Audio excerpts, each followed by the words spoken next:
దేవుని నామమున మీ అందరికీ వందనాలు తెలియజేస్తున్నాను. ముందుగా చిన్న వాక్యం చదువుకొని ప్రార్థన చేసుకొని వాక్యంలోకి వెళ్దాం.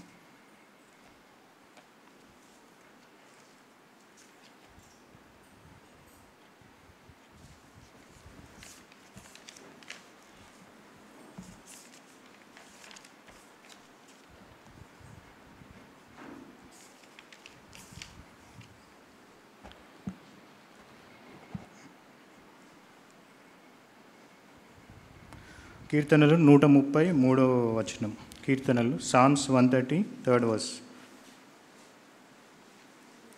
కీర్తనలు 133 యెహోవా, నీవు దోషములను కనిపెట్టి చూచిన ఎడల ప్రభువా ఎవడు నిలువగలడు? Thank you. అలాగే 143 శత్రువులు నన్ను తరుముచున్నారు, వారు నా ప్రాణమును నేల పడగొట్టుచున్నారు. చిరకాలము 142 అనుకుంటా. 142 నాలో నా ప్రాణము కృంగియున్నప్పుడు నా మార్గము నీకు తెలియను. నన్ను పట్టుకొనుటకై నేను నడవవలసిన త్రోవలో చాటుగా పగవారు ఉరినొడ్డుచున్నారు. క్షమించాలి. 143 రెండో అధ్యాయం అనుకుంటా, 2వ వచనం అనుకుంటా. ఒకసారి చదువుతాను. 2వ వచనం, 143 2వ వచనం. నీ సేవకునితో వ్యాజ్యమాడకుము, సజీవులలో ఒకడును నీ సన్నిధిని నీతిమంతుడుగా ఎంచబడడు. Thank you. చిన్న ప్రార్థన చేసుకొని వాక్యంలోకి వెళ్దాం. మిక్కిలిగా ప్రేమించిన ప్రభువా, మీకు వేలా స్తోత్రాలు దేవా. నాకు ఇచ్చిన ఈ దినాన్ని బట్టి కూడా మీకు వేలా స్తోత్రాలు. ఈ గడియ సమయాన్ని బట్టి మీకు వేలా స్తోత్రాలు. ఈ సమయం చూడలేక, ఈ గడియ చూడలేక ఎంతోమంది ఉన్నారు. వారికంటే నేను గొప్పవాడిని కాదు, కానీ నన్ను లేవనెత్తి నిలవబెట్టారు దేవా. ఎంతగానో బలహీనైనప్పటికీ నన్ను బలపరుచుకొని నడిపించిన విధానాన్ని బట్టి కూడా నీకు వేలా స్తోత్రాలు. ఏ అర్హత లేని నన్ను ఇక్కడ నించోబెట్టినానా మీ వాక్యం చెప్పటానికి నాకు ఇచ్చిన ఈ భాగ్యాన్ని బట్టి కూడా మీకు వేలా స్తోత్రాలు. మాట్లాడేది నేను కాదు, కానీ మీరే నా ద్వారా మాట్లాడండి. మీ స్వరము మీ బిడ్డలకు వినిపించమని, మీరే ఆది నుంచి అంతవరకు నడిపించమని ఈ కొద్ది ప్రార్థన ప్రభువైన యేసుక్రీస్తు నామములో అడిగి వేడుకుంటున్నాం తండ్రి, ఆమేన్. సో వాక్యంలోకి వెళ్ళబోయే ముందు చిన్న సాక్ష్యం చెప్తాను. అమ్మ సాక్ష్యం చెప్పి వాక్యం చెప్పమంది. నా సాక్ష్యం అయితే మీ అందరికీ తెలుసు, ఎందుకంటే చాలాసార్లు చర్చ్లో కూడా అమ్మ చెప్పింది. అలాగే చర్చ్ యానివర్సరీ అప్పుడు కూడా నా సాక్ష్యము సంఘ సాక్ష్యంతో ముడిపడి ఉంది. కాబట్టి డేట్స్ అయితే నాకు సరిగ్గా గుర్తుండవు, కానీ క్లుప్తంగా మీకు ఒక 10 నిమిషాలు నా సాక్ష్యం చెప్తాను. 2006లో నేను రక్షింపబడ్డాను. అంటే అంతకుముందే రక్షింపబడ్డాను, కానీ అప్పుడు బాప్టిజం తీసుకున్నాను, అప్పుడు కుదిరింది. సో చిన్నప్పటి నుంచి దేవునందు చాలా కొంచెం భయభక్తులుగానే ఉండేవాడిని. కానీ ఎప్పుడైతే పెద్దగా అయ్యానో, యవన కాలంలో యవనేచ్ఛల వల్ల ఎప్పుడైతే నేను ఇంజనీరింగ్ కాలేజ్ జాయిన్ అయ్యానో అప్పుడు కొంచెం ఇంటి నుంచి దూరం వెళ్ళటం వల్ల తప్పిపోయాను అనమాట. అప్పుడు దేవుడు నన్ను శిక్షించాడు కానీ విడిచిపెట్టలేదని తర్వాత అర్థమైంది నాకు. భయంకరంగా నాకు చాలా అనారోగ్యం వచ్చింది, జాండీస్ వచ్చింది. ఎలా వచ్చిందంటే నా శరీరం మొత్తం పచ్చగా అయిపోయింది, నేను వేసుకున్న బట్టలు కూడా పచ్చగా అయిపోయినాయి. కానీ నాకు ఎగ్జామ్స్ టైంలో కాబట్టి నేను గుర్తించలేదు దాన్ని, అలా ముదిరిపోయింది అది. తర్వాత ఎగ్జామ్స్ ఒకటి రాశాను, ఇంకా నెక్స్ట్ ఎగ్జామ్కి నా వల్ల కాలేదు. అప్పుడు నేను ఇంకా ఫోన్ చేసి చెప్పేశాను నా వల్ల కావట్లేదు, నేను ఇంటికి వచ్చేస్తానని. అప్పుడు సరే అని ఇంట్లో అమ్మ వాళ్ళు కూడా వచ్చేసే అన్నారు. నేను ఎలాగోలో బస్సు ఎక్కి వచ్చాను. వచ్చిన తర్వాత ఎట్లా వచ్చానో తెలియదు, దిల్సుఖ్నగర్లో దిగాను. ఇంటికి ఎట్లా వచ్చానో కూడా తెలియదు, అక్కడి నుంచి తీసుకొచ్చినట్టున్నారు. తర్వాత ఇక్కడ శ్రీలక్ష్మి హాస్పిటల్లో తీసుకెళ్తే డాక్టర్ జాయిన్ చేసుకోలేదు, ఇంకా ఈ అబ్బాయి బతకడు అన్నారనమాట. ఆయన ఇట్లా లివర్ పట్టుకొని చూడంగానే అర్థమైపోయింది చాలా ముదిరిపోయింది అని. తర్వాత చైతన్యపురిలో ఒక పెద్ద ముసలాయన ఉండేవారు, కిష్టారెడ్డి అని. ఆయన కూడా హోప్స్ చెప్పలేదు, కానీ ఇంకా అమ్మ నాన్న బతిలాడితే ఆయన జాయిన్ చేసుకున్నారు. ఏదో సరే ఆయన ఏదో అటిపండ్లో పెట్టి మందు ఇచ్చేవాళ్ళు. ఆయన కూడా ఎంబీబీఎస్ఏ, మంచి డాక్టరే, కానీ జాండీస్ స్పెషలిస్ట్ అనమాట. ఆయన కూడా హోప్స్ ఇవ్వలేదు, కానీ జాయిన్ చేసుకున్నారు. కానీ నాకు అర్థమైపోతుంది, నా బాడీలో తేడా అంతా అర్థమైపోతుంది. నేను బతకనని కూడా నాకు అర్థమైపోయింది. ఎందుకంటే అది అమ్మకి వాగ్దానం కూడా వచ్చింది, మంచం ఎక్కిన వాడు ఇంకా మళ్ళీ తిరిగి లేవాడని. నా బాడీలో ఫీలింగ్స్ నాకు అసలు కంటిన్యూస్గా నిద్ర లేకపోవటం, ఇంకా చనిపోతానని నాకు అర్థమైపోయింది. నేను ప్రేయర్ చేసుకుంటూనే ఉన్నాను, నా తప్పులన్నీ ఒప్పుకుంటూనే ఉన్నాను. కానీ అమ్మ ప్రార్థన చేస్తూనే ఉంది, ఉపవాసం ప్రార్థన చేస్తుంది. అద్భుత రీతిగా హెపటైటిస్ బి కూడా వచ్చింది. హెపటైటిస్ బి ఒకసారి వస్తే అది తగ్గదు. అమ్మ ప్రేయర్స్ వల్ల, మీ అందరి ప్రేయర్స్ వల్ల, సంఘ ప్రార్థన, అప్పటికి సంఘం నెలకొల్పబడింది. ఇంకా మేము అగపే చర్చ్కి వెళ్తా ఉన్నాం అనమాట, ఎల్బీ నగర్కి వెళ్తూ ఉన్నాము. సంఘ ప్రార్థన ద్వారా దేవుడు స్వస్థత ఇచ్చాడు. డాక్టర్ కూడా నమ్మలేదు, ఇది రిపోర్ట్ తప్పు ఉంది, మళ్ళీ వేరే డయాగ్నోస్టిక్ సెంటర్కి వెళ్ళి తీసుకురా అన్నారు. అక్కడికి వెళ్ళి తీసుకొచ్చిన హెపటైటిస్ బి నెగిటివ్ వచ్చింది. డాక్టర్కి అర్థం కాలేదు ఎట్లా జరిగిందో. తర్వాత జాండీస్ అయితే తగ్గింది, కానీ జ్వరం వచ్చింది. ఆ జ్వరంలో టైఫాయిడ్, మలేరియా ఏమొచ్చిందో తెలియదు, కానీ చాలా భయంకరంగా వచ్చింది. అప్పుడు కూడా మళ్ళీ బతకను అనుకున్నా, మళ్ళీ దేవుడు ఆ జ్వరాన్ని కూడా తప్పించాడు. తర్వాత నేను బతికాను, కానీ చాలా వీక్ అయిపోయాను. అసలు ఇంకా ఏ పని, ఇంకా నెక్స్ట్ మళ్ళీ ఇంజనీరింగ్ చేస్తానని కాదు, కానీ అసలు ఇంకా దేనికి పనికి రాకుండా అయిపోయింది అనమాట. నా బాడీలో ఇంకా అసలు ఎనర్జీ లేకుండా అయిపోయింది. అప్పుడు మళ్ళీ కొన్ని రోజులు ఇక్కడ ఉండి కాలేజ్కి వెళ్ళాను. కాలేజ్కి వెళ్ళినప్పుడు నేను బయట ఫుడ్ అస్సలు తినకూడదు, ఇంకా స్ట్రిక్ట్ డైట్లో ఉన్నాను కాబట్టి అమ్మ కూడా నాతో వచ్చింది. అమ్మ నాన్న అందరు కారులో వెళ్ళి అక్కడ కొన్ని రోజులు నాన్న వాళ్ళు ఉండి వచ్చేసారు. తర్వాత అమ్మ మాతోటే ఉంది. మేము ముగ్గురం ఉండేవాళ్ళము రూమ్లో. ముగ్గురికి అమ్మ వండి పెట్టేది. తర్వాత ఎక్కువ రోజులు కొంచెం ఫాస్టింగ్ ఉండేది. నాకు కూడా తెలిసేది కాదు, నేను కాలేజ్కి వెళ్ళేవాడిని. ఎందుకంటే నా ఎగ్జామ్స్ అన్నీ ఫెయిల్ అయిపోయాను, అసలు నేను ఎగ్జామే రాయలేదు. ఇలా జరుగుతూ ఉన్నప్పుడు అక్కడ మా ఇంటి పక్కనే, నేను ఉండే ఇంటి పక్కనే ఒక సంఘం ఉండేది ఇంట్లోనే. నేను ఎప్పుడు వెళ్ళలేదు, పాటలు అయితే వినిపించేవి నాకు. అమ్మ ఇక్కడ ఒక సంఘం ఉంది, నాకు తెలియదు, మేము దూరం వెళ్తాము అని చెప్పేవాడిని. సరే ఇక్కడికి వెళ్దాం దా, ఇక్కడ చూద్దాం అన్నది అమ్మ. అక్కడికి వెళ్ళి చూస్తే అది హెబ్రోన్ సంఘం అనమాట. ఫస్ట్లో చాలా కొంచెం కూర్చోవాలంటే ఇబ్బందిగా అనిపించేది, ఎందుకంటే వాళ్ళు మోకాళ్ళ మీద ఉండేవాళ్ళు చాలాసేపు, 3-4 అవర్స్ అట్లనే కూర్చోవాలి. మనకేమో అలవాటు ఉండేది కాదు. కానీ అక్కడ ఆ హెబ్రోన్ సంఘంలో చాలా ఎదిగాను నేను. తర్వాత అమ్మకు కూడా అక్కడ ఏం నచ్చిందంటే బాగా దేవుణ్ణి ఆరాధించడం. ప్రతి ఒక్కరు చర్చ్లో ప్రతి ఒక్కరు ఆరాధించాలి. సండే వచ్చిందంటే అక్కడ ఎంతమంది ఉంటే అంతమంది ఆరాధించాలి, తర్వాతే మెసేజ్ ఇచ్చేవాళ్ళు అనమాట. సో ఆరాధన బాగా నచ్చింది అమ్మకి. తర్వాత నాకు జాండీస్ తగ్గిపోయింది, కొంచెం కోలుకున్నాను, ఎగ్జామ్స్ అన్నీ రాశాను. ఇదంతా లాంగ్ స్టోరీ, కొంచెం షార్ట్గా చెప్తున్నాను. ఒక్కొక్క ఎగ్జామ్కి నేనైతే కష్టపడలే, కానీ అమ్మ బాగా కష్టపడింది. చాలా ఉపవాసం ఉండేది. తర్వాత ఎగ్జామ్స్ అన్నీ రాశాను. తర్వాత అక్కడ అమ్మున్నప్పుడు ఇక్కడ ప్రేయర్ చేసే వాళ్ళు ఎవరు లేకపోతే వీళ్ళందరూ సంఘ సభ్యులు ఏమన్నారంటే, ఇక్కడ ఎవరు మాకు లేరు, ఇక్కడ ఒక సంఘం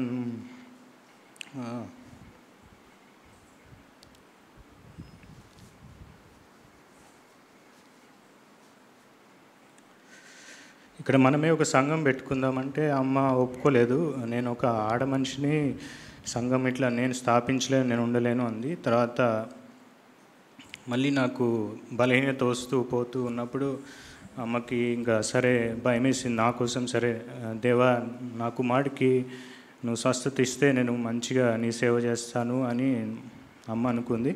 అప్పుడు ఇక్కడ సంఘం ఇంట్లోనే, నాగోల్లో ఇంట్లోనే స్థాపించడం జరిగింది, హాల్లో. తర్వాత దేవుడు ఇక్కడ స్థలం ఇచ్చాడు, మీ అందరికి తెలుసు అది. సో ఆ విధంగా ఇంజనీరింగ్ అయిపోయింది. నేను మంచిగానే తర్వాత అన్నీ పాస్ అయిపోయాను. ఒకరోజు అయితే 2 ఎగ్జామ్స్ రాసి మళ్ళీ నెక్స్ట్ రోజు ఇంకో ఎగ్జామ్ రాసి అలా రాసిన రోజులు కూడా ఉన్నాయి. కానీ దేవుడు అద్భుత రీతిగా, నా జ్ఞానం అయితే కాదు, ఓన్లీ ప్రేయర్ వల్ల దేవుడు నన్ను, ఎందుకంటే నేను ఎక్కువ చదవలేని వాడిని, కొంచెం ఓపిక కూడా తక్కువ నాకు, అయినా కానీ దేవుడు ఎంతగానో కృప చూపించాడు. ఇంజనీరింగ్ అయిపోయిన తర్వాత వచ్చి యూఎస్కి వెళ్దాం అనుకున్నాను. యూఎస్కి వీసా రిజెక్ట్ అయింది. సరే ఇక్కడ చెన్నైలో రిజెక్ట్ అయింది కదా, ఒకసారి ఢిల్లీకి వెళ్ళమన్నారు. ఢిల్లీకి వెళ్తే అక్కడ కూడా రిజెక్ట్ అయింది. అప్పటికి బాప్టిజం తీసుకున్నాను, దేవుడి దగ్గర అన్నీ ఒప్పుకున్నాను. కానీ దేవుడు ఎందుకు నాకు వీసా ఇవ్వట్లేదు అని అనుకున్నాను.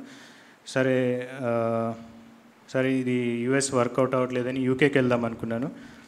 యూకేకి అందరం కలిసి కంబైన్ స్టడీస్ చేసుకున్నాము. అందరము అప్పుడు క్రెడిట్ కార్డ్తో కట్టాలి. నా దగ్గర లేనప్పుడు ఒక అబ్బాయి క్రెడిట్ కార్డ్ తీసుకొని ఎగ్జామ్ రాసాము అందరం. ఒక 8 మెంబర్స్ రాసాము. 8 మెంబర్స్లో నాకు టాప్ స్కోర్ వచ్చింది. అప్పుడు బాగా కష్టపడి చదివాను అనమాట. ఐఎల్స్లో ఆ స్కోర్ రావటం అంటే చాలా కష్టం. అయితే అందరు యూకేకి వెళ్ళారు కానీ నేను వెళ్ళలేదు. చాలా బాధపడ్డా. నాకంటే తక్కువ మార్కులు వచ్చిన వాళ్ళు వెళ్తున్నారు, నాకంటే పర్సంటేజ్ తక్కువ వచ్చిన వాళ్ళు వెళ్తున్నారు, దేవా ఎందుకు నాకు రావట్లేదు అనుకున్నా. ఆ ఇయర్ నాకు వాగ్దానం ఏమొచ్చిందంటే ఇర్మియా 29:11 వచ్చింది. నేను మిమ్మల్ని గూర్చి ఉద్దేశించిన సంగతులు నేను ఎరుగుదును, రాబో కాలమందు మేము నిరీక్షణ కలుగునట్లు సమాధానకరమైన ఉద్దేశములే కానీ హానికరమైనవి కాదని. అయితే ఆ వాగ్దానం ద్వారా నేను మళ్ళీ బతికాను అనుకోవచ్చు. ఎందుకంటే అప్పుడు చాలా డిప్రెషన్లోకి వెళ్ళిపోయాను. ఆ వాగ్దానము అంటే వాగ్దానం ఇయర్లీ ఒకసారి వచ్చేదే వాగ్దానం కాదు, కానీ మనం దేవుడికి ఛాన్స్ ఇవ్వం. రోజు బైబిల్ చదివితే రోజు వాగ్దానాలు వస్తాయి. నేను అప్పటికే సరిగ్గా బైబిల్ చదివి ఉంటే అప్పుడే నాకు ఆన్సర్ వచ్చేదేమో. నేను బైబిల్ చదవలేదు, వాగ్దానం మీదే ఆధారపడ్డా కాబట్టి దేవుడికి ఆప్షన్ లేక ఇంకా ఆ వాగ్దానం నాతో తీపిచ్చారనమాట. సో ఆ వాగ్దానంతో నేను మళ్ళీ బతికాను అనుకోవచ్చు. తర్వాత ఓకే, దేవుడు నా పట్ల ఏదో మంచి ఉద్దేశం కలిగి ఉన్నారు. అయితే నేను ఆ మైండ్ ఆఫ్ స్టేట్లో ఒకవేళ యూకే వెళ్ళిపోయి ఉంటే నేను చెడిపోయేవాడినేమో. ఎందుకంటే అప్పుడు ఇంకా నేను అంత దేవునిలో బలంగా లేను. దావీదు అంటాడు కదా కీర్తనలో, నువ్వు నా కాళ్ళని కాలు జారు చోటు ఉంచలేదు. అంటే దుష్టులను చూసి వ్యసనపడతాం, అరే వాళ్ళు చాలా ఎదుగుతున్నారే, వాళ్ళు దేవునిలో భయభక్తులు లేకపోయినా వాళ్ళు చాలా డబ్బు సంపాదిస్తున్నారు, వాళ్ళు అన్నింటిలో ఉంటున్నారు. అంటే అది కోర రాసిన కుమారులు ఎక్కడో కానీ కీర్తనలో ఉంటుంది. దాంట్లో ఏముంటుందంటే వాళ్ళని కాలు జారి చోట దేవుడు వదిలేసాడు కానీ మనల్ని వదలడంట. వాళ్ళు ఎప్పుడో ఒక చోట గుంతలో పడిపోతారు. తర్వాత నాకు అర్థమైంది, దేవుడు నన్ను బాధించాడు, దుఃఖపరిచాడు, కానీ ఎప్పుడు నన్ను చేయి విడిచలేదు. అది నా మేలు కోసమే నన్ను ఇబ్బంది పెట్టాడు, కానీ నన్ను ఎప్పుడు చేయి విడిచలేదు అని నాకు అర్థమైపోయింది అనమాట. దేవుడు నన్ను ఆ విధంగా ఎన్నుకున్నాడు. తర్వాత అద్భుత రీతిగా జాబ్ రావటం, చిన్న జాబ్ వచ్చింది. తర్వాత జాబ్ వదిలేసి నేను మళ్ళీ బాంబేకి వెళ్ళాను, బెంగళూరు వెళ్ళాను. ఫస్ట్ బెంగళూరులో జాబ్ రాలేదు, మళ్ళీ బాంబేకి వెళ్ళాను. మళ్ళీ ఇంకా నేను అంటే నా కాన్ఫిడెన్స్ చాలా లో ఉండేది. ఎందుకంటే నా పర్సంటేజ్ 60% కూడా రాలేదు. నా ఆబ్సెంటెస్ వల్ల, ల్యాబ్లో మార్క్స్ సరిగ్గా రాకపోవటం వల్ల, అంటే ఫస్ట్ క్లాస్ కూడా రాలేదు. నాకు జాబ్ కూడా వస్తుందని హోప్స్ లేదు. కానీ మళ్ళీ అప్పుడు దేవుడు మంచి కార్యం చేశాడు. ఒక కంపెనీలో బాంబేలో వచ్చింది, నాకు జాబ్ వచ్చింది. జాబ్ వచ్చిన 6 monthsకే వాళ్ళు నువ్వు ఈ కంపెనీ వదిలిపెట్టేసేయాలి, ఈ కంపెనీ పరిస్థితి బాగాలేదు అన్నారు అనమాట. అప్పుడు నాకు చాలా కష్టం. ఇప్పుడున్న రెసిషన్ టైంలో 2008లో ఇది, నేను వేరే జాబ్కి వెళ్ళలేను, మీరే ఏదో ఒకటి చెయ్యండి అంటే వాళ్ళు మరి దేవుని ప్రార్థన వల్లనో నా మొహం చూసో కానీ వాళ్ళకి బాధ అనిపించి సరే, అదొక కన్స్ట్రక్షన్ కంపెనీ అనమాట.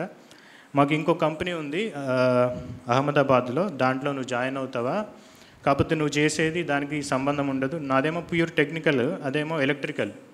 నేను ఎలక్ట్రికల్ ఇంజనీర్ కాదు, నేను కంప్యూటర్ ఇంజనీర్ని. సరే ఏదో ఒకటి నాకైతే జాబ్ కావాలి, శాలరీ కావాలని నేను ఒప్పుకున్నా. వాళ్ళు ఏమన్నారంటే నువ్వు నాసిక్కి వెళ్ళాలి, నాసిక్ దగ్గర ఒక ప్లాంట్లో పనిచేయాలి, నీకు ఫస్ట్ ట్రైనింగ్ ఇస్తామని గాంధీనగర్ పంపించారు. అక్కడికి వెళ్ళిన తర్వాత మొత్తం ఎలక్ట్రికల్కి సంబంధించిన ట్రైనింగ్ మొత్తం ఇచ్చారు. నేను ఎప్పుడు అనుకోలే నేను కంప్యూటర్ సైన్స్ ఇవన్నీ చూస్తాను అని. కానీ దేవుడు అద్భుత రీతిగా అప్పుడు నాకు ఏదో ఒక జాబ్ కావాలి కాబట్టి ఆ ట్రైనింగ్ పంపించారనమాట. ట్రైనింగ్ పంపించిన తర్వాత నాసిక్ వెళ్ళాలి. నేను నాసిక్ వెళ్ళి ఒక ప్రాజెక్ట్ మేనేజర్గా ఫీల్డ్ వర్క్ చేయాలి. ఫీల్డ్ వర్క్ అంటే అక్కడ కరెంట్ పోల్స్ వేయటం, కరెంట్ లైన్స్ వాళ్ళతో పని చేయించడం. సో నాకు సంబంధం లేని పని, నేను చదివిన చదువుకి సంబంధం లేని పని. కానీ సరే అని ఒప్పుకున్నా. సరే వెళ్ళే ముందు అక్కడ ఒక మేనేజర్ ఉన్నాడు, పెద్ద ఆయన, శ్రీరంగ్ కరందికర్ ఆయన పేరు, మరాఠీ అతను. సరే ఒకసారి నువ్వు నాతో మాట్లాడు, నువ్వు అక్కడికి వెళ్ళే ముందు నీది ఇంటర్వ్యూ తీసుకుంటా అన్నారు. నేను వెళ్ళిన తర్వాత ఆయన ఒక గంట సేపు మాట్లాడారు నాతో. మాట్లాడి అరే నీకు ఇంత మంచి బ్యాక్గ్రౌండ్ ఉంది కంప్యూటర్ సైన్స్, నువ్వు అక్కడికెక్కడికో ఎందుకు వెళ్తావు, నువ్వు నా దగ్గరే ఉండు, నా కింద పని చేయి, ఆ ప్రాజెక్ట్ మేనేజర్ ఏదైతే ప్రాజెక్ట్ మేనేజర్ కింద పనిలాగా నన్ను ఇచ్చారో ఒక 10 ప్రాజెక్ట్స్ మేనేజర్ మీద నువ్వు ఉండు అన్నారు. సో ఆ నాసిక్ కాకుండా ఇంకో 10 డిస్ట్రిక్ట్స్లో ప్రాజెక్ట్ మేనేజర్స్ ఉంటారు, వాళ్ళందరి మీద నన్ను పెట్టాడనమాట ఆయన. నువ్వు ఇక్కడే ఉండు, నా దగ్గరే ఉండు అన్నారు. అయితే నేను కూర్చున్న కుర్చీ కూడా చేంజ్ అవ్వాలి. నేను ఏదైతే టెక్నికల్గా వర్క్ చేస్తుంటానో ఆ కుర్చీలోనే కూర్చొని ఈ పని చేసేవాడిని. సో దేవుడు అప్పుడు కూడా అద్భుత కార్యం చేశాడు. ఒక 1 ఇయర్ అట్లా ఎలక్ట్రికల్ వర్క్ చేశాను. మళ్ళీ కంపెనీ పరిస్థితి బాగున్నప్పుడు, ఆ టెక్నికల్ రిసోర్సెస్ వెళ్ళిపోయినప్పుడు వాళ్ళు మళ్ళీ నన్ను అడిగారు, నువ్వు ఎస్ఐపిలో పనిచేస్తావా, నీకు అలవాటు ఉంది కదా అంటే, నేను నా ప్రొఫైలే అది కదా చేస్తానంటే మళ్ళీ ఆ జాబ్ నాకు ఇచ్చేశారనమాట. సో దేవుడు అద్భుతంగా, నేను కూర్చునే ప్లేస్ కూడా మారకుండా అప్పుడు నాకు ఆ జాబ్ ఎంతో అవసరము. లేక 3 ఇయర్స్ నేను ఖాళీగా తిరిగి వచ్చిన జాబ్ అనమాట. అది పోతే నాకు చాలా భయం వేసింది, మళ్ళీ నాకు జాబ్ వస్తుందో రాదో అని. తర్వాత 2010లో వివాహం జరిగింది. దేవుడు అద్భుత రీతిగా ఐబీఎంలో జాబ్ ఇచ్చారు. నేను సరే వివాహం జరిగింది కదా, అమ్మోళ్ళ దగ్గర ఉందాము, హైదరాబాద్కి వచ్చేద్దాం అనుకున్నా. ఐబీఎంలో ఇంటర్వ్యూ అయింది, మొత్తం అయింది, కానీ వాళ్ళు హైదరాబాద్లో ఓపెనింగ్స్ లేవు, కోల్కతా వెళ్ళాలి అన్నారు. కోల్కతా అయితే నేను రాను అని రిజెక్ట్ చేసి వచ్చేసాను. కానీ వాళ్ళే ఒక 1 వీక్ తర్వాత హైదరాబాద్లో మీకు ఇస్తున్నామని అన్నారు. తర్వాత హైదరాబాద్లో ఇక్కడ ఉన్నప్పుడు సంఘము మళ్ళీ రేకులు తీసేసి స్లాబ్ ఇదంతా కట్టడం అదంతా జరిగింది. ముందే అనుకుంటా ఇయరే. సో అయితే ఎక్కడైనా కానీ సంఘంలో అయితే బాగా వాడబడ్డాను. ఏ చిన్న పని అయినా చేస్తూ ఉండేవాడిని అనమాట. దేవుడు అందుకే నన్ను ఆశీర్వదించాడేమో అనిపిస్తుంది. ఈ సంఘం నుంచి ఎంతో ఆశీర్వదింపబడ్డాను. తర్వాత 12 ఇయర్స్ ఐబీఎంలో చేశాను. తర్వాత ఏదైతే క్లయింట్కి పని చేశానో బ్రిటిష్ పెట్రోలియం, వాళ్ళే నన్ను పూణేలో తీసుకున్నారు. చాలామంది అప్లై చేశారు, కానీ కొద్దిమంది సెలెక్ట్ అయ్యారు. అది కూడా దేవుడి కృపే. చాలా నాకంటే మంచి వాళ్ళు, తెలివైన వాళ్ళు. సరే అక్కడికి వెళ్ళిపోయాను. అక్కడికి వెళ్ళిన తర్వాత మళ్ళీ తెలుగు చర్చ్ కోసం సెర్చ్ చేస్తుంటే ఒక హెబ్రోన్ సంఘం దొరికింది. అక్కడ ఈ 2 ఇయర్స్ నుంచి అక్కడికి వెళ్తూ ఉన్నాం అనమాట. అనుకోకుండా లాస్ట్ ఇయర్ ఈ మధ్యలో చాలా విషయాలు జరిగినాయి కుటుంబంలో. నా కుమారుడి విషయంలో కానీ చాలా కృంగిపోయినప్పుడు మీరందరూ ప్రార్థన చేశారు. 2018లో అది జరిగింది. తర్వాత నా హెల్త్ కూడా చాలా డిస్టర్బ్ అయింది. ఆ డిప్రెషన్లో కొంచెం నేను సరిగ్గా ఫుడ్ తీసుకోలేదు, ఏం చేయలేదు, కానీ నా హెల్త్ చాలా పాడైపోయింది మళ్ళీ. అప్పుడు దేవునిలో కూడా ఎదగటానికి దేవుడు నాకు సమయం ఇచ్చాడు. తర్వాత కొంతమంది సంఘ సభ్యులు పరిచయం అయ్యారు. ఆన్లైన్లో ప్రేయర్ ద్వారా ఈ సంఘానికి వస్తూ ఉండేవాడిని. తర్వాత ఆన్లైన్ మణికొండ వెళ్ళాను. మణికొండ నుంచి కొన్ని ప్రేయర్ మీటింగ్స్ అటెండ్ అయ్యే వాళ్ళము. తర్వాత వీలు ఉన్నప్పుడల్లా ఆన్లైన్లో శారదా ఆంటీ గారు కొన్ని ప్రేయర్ మీటింగ్స్ పరిచయం చేశారు. అట్లా సురేష్ వంగూరి గారు పరిచయం అయ్యారు. ఆయన అప్పుడప్పుడు వచ్చి వాక్య పరిచయం చేసేవాళ్ళు, మన చర్చికి కూడా వచ్చారు. తర్వాత ఆయన అనుకోకుండా లాస్ట్ ఇయర్ ఆగస్టులో కాల్ చేసి ఒక టీఏ ట్రైనింగ్ ఉంది, టిమోతి ఎక్స్పోజిటర్స్ అకాడమీ, అది ఓన్లీ పాస్టర్స్కి ఇస్తారనమాట. అది ఆయన నన్ను ఎందుకు చేయమన్నారో తెలియదు. నువ్వు చేస్తే బాగుంటుంది తమ్ముడు అన్నారు. సరే ఆయన చెప్తున్నారు కదా అని మొహమాటానికి సరేలే అన్నాను. ఒక 2 క్లాసులు అటెండ్ అయ్యి వదిలేద్దాంలే అనుకున్నాను. కానీ ఒక 2 క్లాసెస్కి నాకు అర్థమైపోయింది ఇది నా వల్ల కాదు అని. 3rd క్లాస్ నుంచి ఇంకా కొంతమంది స్పీకర్స్ కొంతమంది నాకు బాగా కనెక్ట్ అయిపోయారనమాట. ఎలా అంటే వాళ్ళు నేను లేకపోతే పిలిచేవాళ్ళు, సుధీర్ అని, సుధీర్ జంగం గారని, మహేష్ లేడా, మహేష్ ఎక్కడున్నాడు అని ఆయన నన్ను పిలుస్తూ ఉండేవాళ్ళు అనమాట. సో అట్లా ఆ కోర్స్ మొత్తం నేను కంప్లీట్ చేసేసాను. 6 మంత్స్ అయిపోయిన తర్వాత దానికి కొన్ని డెమోస్ ఉంటాయి, అవన్నీ ఇచ్చాను, అవన్నీ పాస్ అయిపోయాను. అయిపోయిన తర్వాత కోర్స్ అయితే అయిపోయింది, కానీ నెక్స్ట్ ఏం చేయాలో తెలీదు.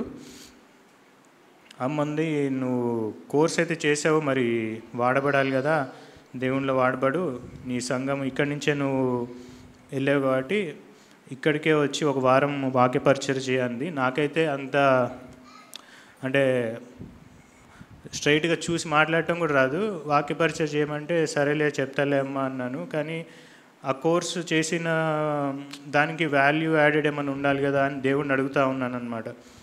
దేవా ఏంటి ఇది, నేనైతే చేయలేను అని ప్రేయర్ చేసుకుంటూ ఉన్నాను. ఒకరోజు ఇక్కడ ఆల్నైట్ ప్రేయర్లో కూడా నేను వాక్యం చెప్పాను. అయితే నాకేంటంటే డౌటు, నేను చెప్పేది నాకే అర్థం కాదు ఒక్కొక్కసారి, వాళ్ళకి ఏమైనా అర్థమవుతుందా అని. అయితే ఆ రోజు అర్థమైంది, బాగానే అర్థమైంది, అది ఇది అన్నారు. సరేలే కొంచెం కాన్ఫిడెన్స్ వచ్చింది అనమాట. సరే చెప్తాలే అన్నాను, కానీ భయంగానే ఉంది. ప్రేయర్ చేసుకుంటూ ఉన్నాను. అక్కడ పాస్టర్ అంకుల్తో కూడా ప్రేయర్ చేయించుకున్నాను. అంకుల్ కూడా బాగా ప్రేయర్ చేస్తారు, గుర్తుపెట్టుకున్నారు. దేవుణ్ణి అడుగుతున్నా, దేవా మరి ఎలా నాకు ఏదన్నా ఒక చూపి, అంటే ఏదో సూపర్స్టిషన్ అని కాదు కానీ నాకు కాన్ఫిడెన్స్ కోసం. అయితే నిన్న నేను చర్చ్కి వెళ్ళాను. లాస్ట్ సండే అంకుల్తో ప్రేయర్ చేయించుకున్నా. నిన్న చర్చ్లో చైన్ ప్రేయర్ ఉంటే పొద్దున 7 to 8 మేము టైం తీసుకున్నాము. నేను సురేఖ వెళ్ళి ప్రేయర్ చేసాము. ప్రేయర్ చేసి కిందకు వస్తున్నాము. కిందకు వస్తుంటే అంకుల్ వాయిస్ వినిపిస్తుంది. ఏంటి అంకుల్ ఈ టైంలో కింద ఉన్నారంటే అంకుల్ కూడా హైదరాబాద్ వెళ్తున్నారు అనమాట. ఎయిర్పోర్ట్కి వెళ్తున్నారు, కార్ కోసం వెయిట్ చేస్తున్నారు. సరే అని అంకుల్కి వెళ్ళి కలిశాను. అప్పుడు అంకుల్ గుర్తుపెట్టుకున్నారు నేను లాస్ట్ వీక్ చెప్పింది. నువ్వు కూడా హైదరాబాద్ వెళ్తున్నావు కదా మహేష్, నాగోల్ వెళ్తున్నావు కదా. నాగోల్ అంటే ఆయనకు తెలియదు, అసలు ఏరియా కూడా తెలియదు, కానీ పేరు గుర్తుపెట్టుకొని నాగోల్ వెళ్తున్నావు కదా నువ్వు, ప్రేయర్ చేస్తున్నా అన్నారు.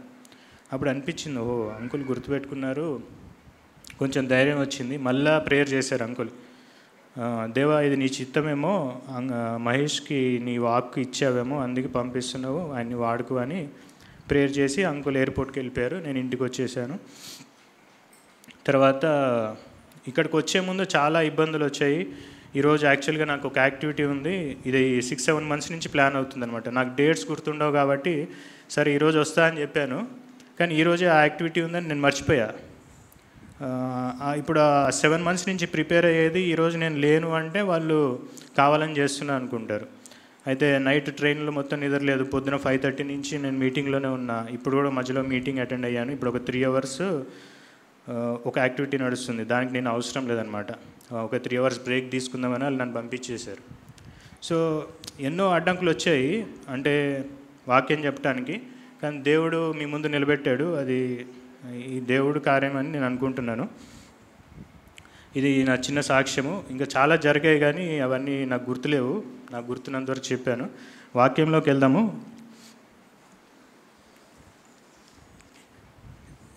అయితే ఇందాక వాక్యం చదివాం కదా. ఈరోజు టాపిక్ ఏంటంటే దేవుని నీతి, జస్టిఫికేషన్ అంటారు, గాడ్స్ జస్టిఫికేషన్. దేవుని నీతి మన నీతికి ఎలా తేడా ఉంటుందో అది మనం నేర్చుకుందాము. అది మనం చదివిన క్వశ్చన్ ఒకటి ఉంది కదా, కీర్తనల్లో 2 questions చదివాము. యెహోవా నీవు దోషములను కనిపెట్టి చూసిన యెడల ప్రభువా ఎవడు నిలువగలడు, సజీవులలో ఒకడును నీ సన్నిధికి నీతిమంతుడిగా ఎంచబడడు. అలాగే ఇంకొన్ని వచనాలు కూడా రాసుకున్నాను, ఇవి కూడా క్వశ్చన్సే.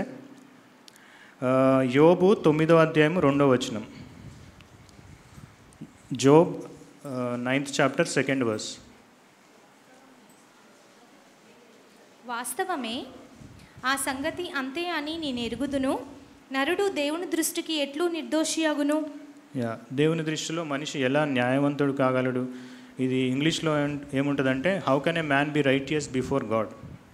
ఇది ఎవరు చెప్తున్నారంటే మామూలు వ్యక్తి కాదు, నీలాంటి నాలాంటి వ్యక్తి కాదు, ఎంతో నీతిమంతుడైన యోబు చెప్తున్నాడు. దేవుని దృష్టిలో ఒక మనిషి నీతిమంతుడిగా ఎలా కాగలడని. అలాగే యోబు గ్రంథంలోనే 25వ అధ్యాయం 4వ వచనం చూద్దాం ఒకసారి. నరుడు దేవుని దృష్టికి నీతిమంతుడు ఎట్లు కాగలడు. 25వ అధ్యాయం 4వ వచనము. How then can man be in the right before God. మరి దేవుని ఎదుట మనిషి నిర్దోషి ఎలా కాగలడు. సో ఈ క్వశ్చన్స్ ఇంకా బైబిల్లో చూస్తూ ఉంటే చాలా ఉన్నాయి. నేను ఒక 4 questions చదువుకున్నాను. అంటే ఒకదాని మీద ఒకటి రిఫరెన్స్లో తెలుస్తూ ఉంటాయి కదా. నాకు ఎక్కడొచ్చిందంటే ఈ క్వశ్చన్ కీర్తనలు చదువుతున్నప్పుడు. For no one living is righteous before you. సజీవులలో ఒక్కడు కూడా నీ దృష్టిలో నిర్దోషుడు కాడని ఎక్కడ కీర్తనలు 143 2వ వచనంలో మనం చదివాం కదా. అయితే ఇక్కడ పైనేమో క్వశ్చన్స్, ఇక్కడైతే స్టేట్మెంట్ ఇచ్చేస్తున్నాడు. దావీదు ఏమంటున్నాడంటే లివింగ్ అంటే సజీవుల్లో ఒక్కడు కూడా, బతికున్న వాళ్ళలో ఒక్కడు కూడా నీ ఎదుట నిర్దోషిగా కనబడడు అని. మరి దేవుణ్ణి మనం ఎలా ఎదుర్కోవాలి. మనమైతే న్యాయవంతులం కాదు, నీతిమంతులం కాదు. యోబు అంత పెద్ద భక్తుడే నీతిమంతుడు కాను అంటున్నాడు. మనం ఎలా నీతిమంతులం కాగలం అనేది ఇది ఒక పెద్ద క్వశ్చన్ మార్కు. మీరు పాత నిబంధన మొత్తం ఎదిగినా ఇలాంటి క్వశ్చన్సే ఉంటాయి, కానీ పాత నిబంధనలు ఎక్కడ ఆన్సర్ దొరకలేదు. ఆన్సర్ ఎక్కడ దొరుకుతుందో మీకు కొంతసేపట్లో చెప్తాను. అయితే మనము 3 విషయాలు ముఖ్యంగా మన బిలీఫ్ సిస్టంలో, క్రిస్టియన్ బిలీఫ్ సిస్టంలో, అంటే క్రైస్తవుడిగా, ఒక నిజమైన క్రైస్తవుడిగా ఉండి మనం నమ్మకంగా ఉండాలంటే 3 విషయాలు నమ్మాలి.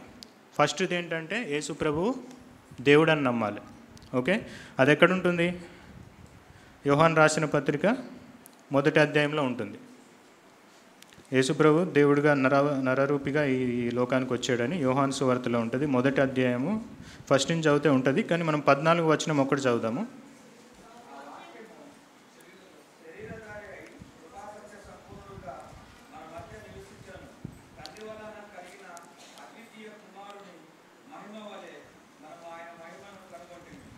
చాలు. యోహాను సువార్త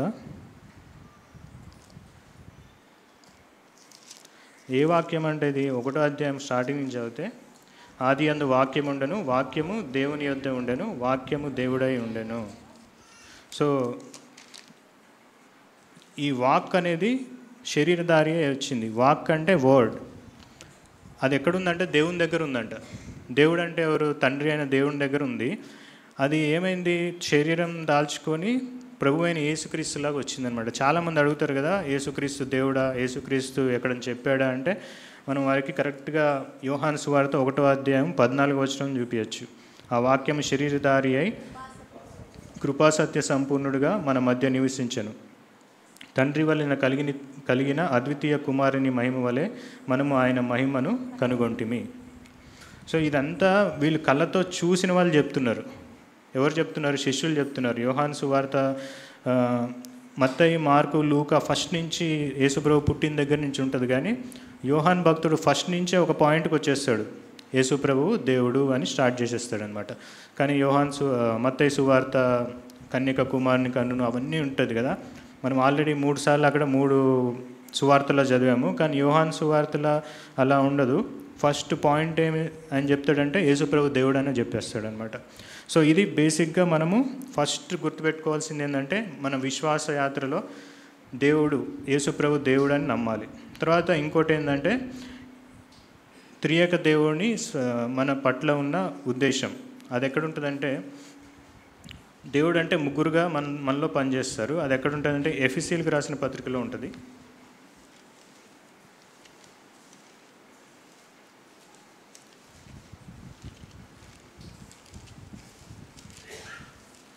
మొదటి అధ్యాయము 4వ వచనం ఒకసారి చదువుదాం.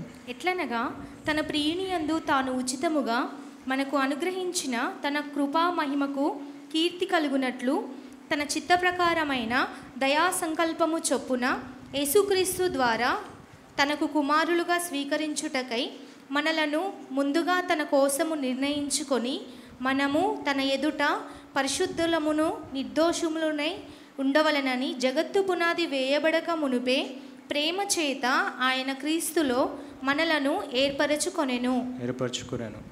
సో ఇక్కడ 4 నుంచి 6 వచనాలు కలిపి ఉంటాయి. కొంచెం తెలుగు బైబిల్ చదవాలంటే కష్టమే, అంటే అది అర్థం చేసుకోవాలంటే కంటిన్యూస్గా పెద్ద పెద్ద సెంటెన్స్లు ఉంటాయి. అందుకే మీరు ఏం చేయాలంటే, ఎప్పుడైనా అర్థం కానప్పుడు ఇంగ్లీష్లో చదవాలి, లేదంటే తెలుగు కొన్ని బైబిల్స్ ఉన్నాయి, సమకాలీన బైబిల్స్ అని. అదే వచనం నేను ఇంకో తెలుగు వర్షన్లో చదువుతాను, వినండి. ఎందుకంటే మనం ఆయన సన్నిధానంలో పవిత్రంగా నిర్దోషంగా ఉండాలని ప్రపంచం ఉనికిలోకి రాకముందే ఆయన క్రీస్తులో మనలను ఎన్నుకున్నాడు. ఇది చాలా సింపుల్ వర్డ్స్ అన్నమాట. ఈ బైబిల్ రాసినప్పటికీ ఇప్పుడు మనం మాట్లాడే భాషకి చాలా తేడా వచ్చేసింది. ఇప్పుడు మనం ఎవరితో పిల్లలతో ఈ బైబిల్ భాషలో మాట్లాడమనుకోండి, వాళ్ళకి అస్సలు అర్థం కాదు. ఎందుకంటే హాఫ్ ఏమో వాళ్ళు ఇంగ్లీష్లో మాట్లాడతారు, హాఫ్ తెలుగులో మాట్లాడతారు, హాఫ్ వాళ్ళది వేరే భాష ఉంటుంది అనమాట, ఆల్ఫా ఏదో అంటారు, ఆ లాంగ్వేజ్ ఉంటుంది. సో ఈ లాంగ్వేజ్లో వాళ్ళకి చెప్పామనుకో, వాళ్ళకి ఇంకో 100 సంవత్సరాలు చెప్పినా వాళ్ళకి అర్థం కాదు. మనం ఎప్పుడు ఏం చేయాలంటే, మన పిల్లలకి చెప్పేటప్పుడు ఇంగ్లీష్లో చదవాలి, లేకపోతే సమకాలీన ఒక బైబిల్ తీసుకోవాలి. అంటే ఇప్పుడు వాడుక భాషలో ఇక్కడ సింపుల్గా ఏముందంటే, జగత్ పునాది వేయబడక మునిపి అవన్నీ పెద్ద పెద్ద భాషలు ఉన్నాయి. ఇక్కడ ఏముందంటే, ప్రపంచం ఉనికిలోకి రాకముందే ఆయన క్రీస్తులో మనల్ని ఎన్నుకున్నాడు. సో ఇక్కడ మనకు ఒక డౌట్ రావచ్చు, అంటే దేవుడు మనల్ని ముందే అక్కడే ఎన్నుకుంటే మనం ఎందుకు ఇవన్నీ చేయాలి, మనం దేవుడిని ఎందుకు విశ్వసించాలి అంటే, దేవుడు మన మంచితనం బట్టి కాదు, కానీ మన మంచి క్రియలు బట్టి కాదు, మనం ఏదో నీతిమంతులమని కాదు, కానీ ఆయన ఉచితంగా మనకి కృప ద్వారానే మనకి రక్షణ ఇచ్చాడని ఈ ఎఫెసీయుల గ్రంథంలో రాస్తుంది. అయితే ఈ ఎఫెసీయులకు రాసిన మొదటి అధ్యాయం మీరు ఇంటికి వెళ్ళి చదువుకుంటే, ఇక్కడ ముగ్గురు ఉంటారనమాట. తండ్రి అయిన దేవుడి ఉద్దేశం ఉంటుంది, దాన్ని యేసుప్రభు ఎలా నెరవేర్చారో ఉంటుంది. తర్వాత పరిశుద్ధాత్ముడు కూడా దీంట్లో వస్తారు. ఎక్కడొస్తారంటే 14వ వచనంలో, దేవుని మహిమకు కీర్తి కలుగుటకై ఆయన సంపాదించుకొనిన ప్రజలకు విమోచనము కలుగు నిమిత్తము ఈ ఆత్మ మన స్వాస్యమునకు సంచకరువుగా ఉన్నాడు. ఇదివరకు అర్థమైందా ఈ వచనం? దేవుని మహిమకు కీర్తి కలుగుటకే ఆయన సంపాదించుకునే ప్రజలకు విమోచన కలుగు నిమిత్తము ఈ ఆత్మ మన స్వాస్థ్యమునకు సంచకరువుగా ఉన్నాడు. సంచకరువు అంటే ఎవరికైనా తెలుసా? సో అప్పుడు ఏం చేయాలంటే మనం వేరే లాంగ్వేజ్లో ఒకసారి చదువుతాను, నేను ఇంగ్లీష్లో వినండి. Who is the guarantee of our inheritance until we acquire possession of it to the praise of his glory. సంచకరువు అంటే గ్యారంటీ అంట. నేనేమనుకున్నాను అంటే అదేదో సంచిలాగా లేకపోతే మన దగ్గర ఉండే సంచి అనుకునేవాడిని. కానీ పరిశుద్ధాత్ముడు మన రక్షణ చివరి వరకు మన రక్షణను కాపాడటానికి ఒక హామీ అంట. గ్యారంటీ అంటే తెలుగులో ఆ వర్డ్ ఏమంటారంటే సంచకరువుకు ఇంకో అర్థం హామీ. సో దేవుడే మనల్ని రక్షిస్తున్నాడు, తన కుమారుడిని మనకు పంపించాడు, ప్లస్ మనకి ఇంకా ఆత్మని అనుగ్రహించి ఆ ఆత్మని మనకి ఒక గ్యారంటీగా ఇస్తున్నారు. ఇన్ని ఎందుకు చేస్తున్నారంటే రక్షింపబడిన తర్వాత కూడా తప్పిపోవచ్చు, బాప్టిజం తీసుకున్న తర్వాత కూడా తప్పిపోవచ్చు, కానీ తప్పిపోకుండా మనకి ఒక గ్యారెంటీ ఉంది. ఎవరంటే ఆత్మ అయిన దేవుడు. ఆయన ఏం చేస్తుంటాడు, లోపల నుంచి మనల్ని గద్దిస్తూ ఉంటాడు. చాలామంది 90% యేసుప్రభు దేవుడు అని నమ్ముతారు, బాప్టిజం తీసుకోవటం ఇష్టమే, కానీ తీసుకున్న తర్వాత నేను తప్పిపోతానేమో అని ఒక భయం ఉంటుంది. దానివల్ల 90% బాప్టిజం తీసుకోరు. కానీ దేవుడే గ్యారంటీ ఇస్తున్నాడు మనకి, మీరు ఫస్ట్ నమ్మండి, బాప్టిజం తీసుకోండి, విశ్వసించండి, రక్షింపబడండి, తర్వాత ఆ గ్యారంటీ నేను ఇస్తున్నా అంటున్నాడు. మనం ఏదన్నా ఇల్లు కొన్నప్పుడు ఏదైనా గ్యారంటీ రాపించుకుంటాం కదా, ఆ గ్యారంటీ ఉండొచ్చు, వెళ్ళిపోవచ్చు, ఆ పేపర్ ఉండొచ్చు, పేపర్ పోవచ్చు. ఇక్కడ చాలామంది గ్యారంటీ ఇస్తారు మన ఈ లోకంలో. ఏమైనా హెల్ప్ చేసామనుకోండి గ్యారంటీకి ఇస్తాము, గ్యారంటీ చేస్తామంటారు, కానీ మనుషులు గ్యారంటీ కాదు అది. మనుషులు గ్యారంటీ మాట ఇస్తే తప్పుతారు, కానీ ఇక్కడ దేవుడే గ్యారంటీగా ఏమంటున్నాడు, దేవుని మహిమకు కీర్తి కలుగుటకే ఆయన సంపాదించుకొనిన ప్రజలకు విమోచనము కలుగు నిమిత్తము ఆ ఆత్మ మన స్వాస్థ్యమునకు సంచకరువుగా ఉన్నాడు.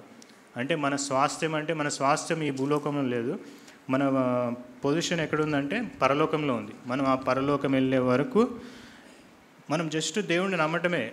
దేవుణ్ణి నమ్మి, దేవా నువ్వు నమ్మమన్నావు, నేను నమ్మాను, యేసుప్రభు ద్వారా వచ్చాను, నీ దగ్గరికి వచ్చాను, ఇంకా నీ చేతిలో పెడుతున్నాను నా జీవితము. చాలామంది ఏం చేస్తారంటే వాళ్ళ థాట్ ప్రాసెస్లో కూడా తప్పేం నేను అన్నాను. ఎందుకంటే ఈ లోకరీతిగా చూస్తే ఎవరికన్నా ఒక గిఫ్ట్ రావాలన్నా, ఒక ఏదన్నా మనకి కావాలన్నా ఈ లోకంలో చాలా కష్టపడాలి. ఈ లోక నీతి అది. మనం ఆఫీస్లో కానీ ఎక్కడైనా కానీ మనం ఏదైనా సంపాదించాలంటే చాలా హార్డ్ వర్క్ చేయాలి, అప్పుడే మనల్ని గుర్తిస్తారు. మనకి ప్రమోషన్ రావాలన్నా హార్డ్ వర్క్ చేయాలి. సో అదే ప్రిన్సిపల్ మనం బైబిల్ దగ్గరికి వచ్చి, దేవుడి దగ్గరికి వచ్చి అప్లై చేస్తే కుదరదు అది. నేను చాలా కష్టపడతాను, ఫస్ట్ నీతిమంతుడిగా అవుతాను, రోజు చర్చ్కి వస్తాను, నేను నీతిమంతుడిగా చేసుకుంటా, తర్వాత నేను రక్షింపబడతా అంటే అది అవ్వదు. ఎందుకంటే నీతి మనలో లేదు. యోబు రోజు బలి అర్పించేవాడంట వాళ్ళ పిల్లల కోసం. రోజు ఏమైనా నేను తప్పు చేశానేమో అని రోజు దేవుని దగ్గర క్షమాపణ తీసుకునేవాడు. కానీ యోబే అంటున్నాడు, మనుషుల్లో ఎవరైనా నీతిమంతులు కనుగొనగలమా అని. అప్పుడు యోబే అన్నప్పుడు మనం ఎంతవారము, మనము నీతిమంతులుగా అసలు ఉండగలమా? తర్వాత ఒకవేళ దేవుడు మనల్ని ఇప్పుడు 130వ కీర్తనలో చదివాం కదా, కీర్తనలు 133. యెహోవా నీ దోషములను కనిపెట్టి, యెహోవా నీవు దోషములను కనిపెట్టి చూచిన ఎడల ప్రభువా ఎవడు నిలువగలడు. ఇప్పుడు మనం నీతిమంతులం అనుకున్నామే అనుకో, ఒకవేళ దేవుడు కనిపెట్టి కూడా చూడవసరంలా. కనిపెట్టి అంటే ఎగ్జామిన్ చేయటం, లోపల అంతరంగంలోకి వెళ్ళి ఎగ్జామిన్ చేసి కనిపెడితే మనం దోషులము అని తెలిసిపోతుంది. కానీ మనల్ని అంతవరకు అవసరం లేదు, పైన చూస్తేనే తెలిసిపోతుంది మనం దోషులమని. అలాంటిది మనం ఎట్లా నీతిమంతులం అవ్వగలం, నీతిమంతులం అయిన తర్వాత ఎట్లా రక్షింపబడగలం? మనం ఆర్డర్ మిస్ అవుతున్నాం అనమాట. ఇక్కడ ఫస్ట్ నీతిమంతులుగా అయ్యి రక్షింపబడటం కాదు, దేవుడి దగ్గరకు వచ్చి రక్షింపబడితే దేవుడు ఏమంటున్నాడు, నేను నా ఆత్మను మీకు సంచకరువుగా అంటే గ్యారంటీగా ఇస్తాను, మీ స్వాస్థ్యము మీరు పరలోకం చేరే వరకు నేను గ్యారంటీ, దాన్ని నేను నా గ్యారంటీగా నన్ను చూసి మీరు రండి అంటున్నాడు అనమాట. సో మనం మన గ్యారంటీ వేరే వాళ్ళని చూస్తామన్నమాట. ఫస్ట్ ఒక 2-3 తీసుకుంటాము, వాళ్ళలాగా వాళ్ళు ఫస్ట్ చర్చ్లో ఎవరైనా మంచిగా అనిపించారనుకో వాళ్ళతో కంపేర్ చేసుకుంటాం. తర్వాత వాళ్ళది అయిపోయింది అనుకో, వాళ్ళలో ఎక్కడో ఒక పొరపాటు కనిపిస్తుంది, వీళ్ళలాగా కాదు, మన నెక్స్ట్ వాళ్ళు ఇంకో ఆంటీ లాగా ఉండాలి. మళ్ళీ ఆ ఆంటీ ఎక్కడో మళ్ళీ ఏదో మాట అనేస్తుంది, ఓ ఈ ఆంటీ కూడా కరెక్ట్ కాదు, మనం పాస్టర్ గారు లాగా ఉండాలి, పాస్టర్ గారినే చూడాలి.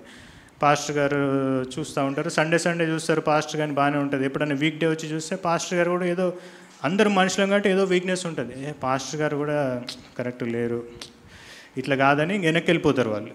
కానీ అసలు మనం దేవుని నీతి ఎట్లుంటుంది అంటే, ఈరోజు టాపిక్ అదే మనది.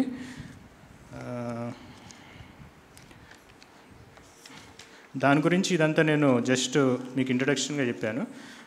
మన టాపిక్ ఏంటంటే దేవుని నీతి, గాడ్స్ జస్టిఫికేషన్. ఇది ఎక్కడ ఉంటుందంటే రోమీలకు రాసిన పత్రిక 3వ అధ్యాయం.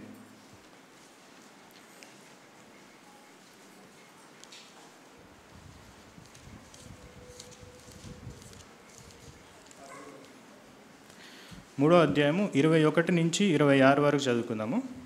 ఇట్లుండగా ధర్మశాస్త్రమునకు వేరుగా దేవుని నీతి బయలుపడుచున్నది. దానికి ధర్మశాస్త్రమును ప్రవక్తలను సాక్ష్యమిచ్చుచున్నారు. అది యేసుక్రీస్తునందలి విశ్వాస మూలమైనదై నమ్ము వారందరికీ కలుగు దేవుని నీతి అయి ఉన్నది.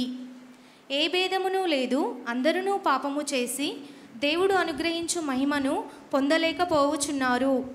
కాబట్టి నమ్మువారు ఆయన కృపచేతనే క్రీస్తు యేసునందలి విమోచనము ద్వారా ఉచితముగా నీతిమంతులని తీర్చబడుచున్నారు. సరే, 25-26 చదువుకుందాము.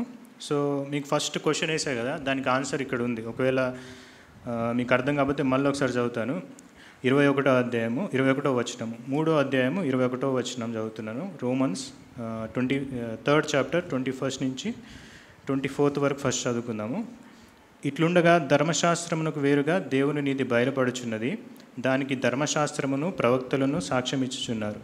అది యేసుక్రీస్తునందలి విశ్వాస మూలమైనదై నమ్ము వారందరికీ కలుగు దేవుని నీతి అయి ఉన్నది.